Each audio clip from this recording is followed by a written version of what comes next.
6 kecamatan yang mendapatkan penyaluran zakat fitrah adalah Kecamatan Mariso, Kecamatan Makassar, Kecamatan Panakukang, Kecamatan Tamalandrea, Kecamatan Talo, dan Kecamatan Mamajang.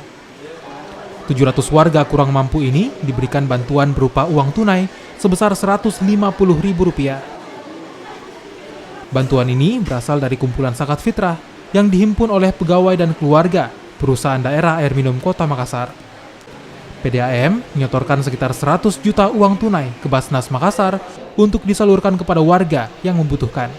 Ada 3 lokasi yang kami lakukan ini hari.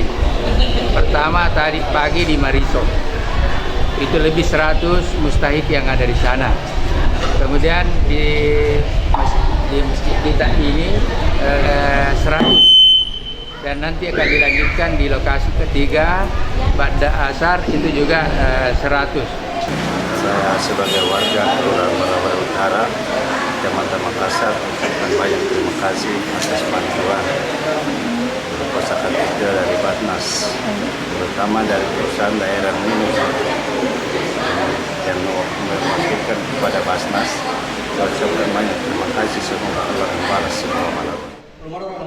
Pembagian zakat fitrah yang dihimpun oleh UPT Basnas mulai dilakukan untuk membantu warga kurang mampu yang ingin berzakat namun tidak memiliki uang yang cukup. Ketua Basnas berharap gerakan yang dimulai oleh PDAM ini bisa dilakukan oleh instansi lain agar menyerahkan zakat ke Basnas Makassar sebagai lembaga penyalur zakat. Nila Rustam, Kompas TV, Makassar, Sulawesi Selatan.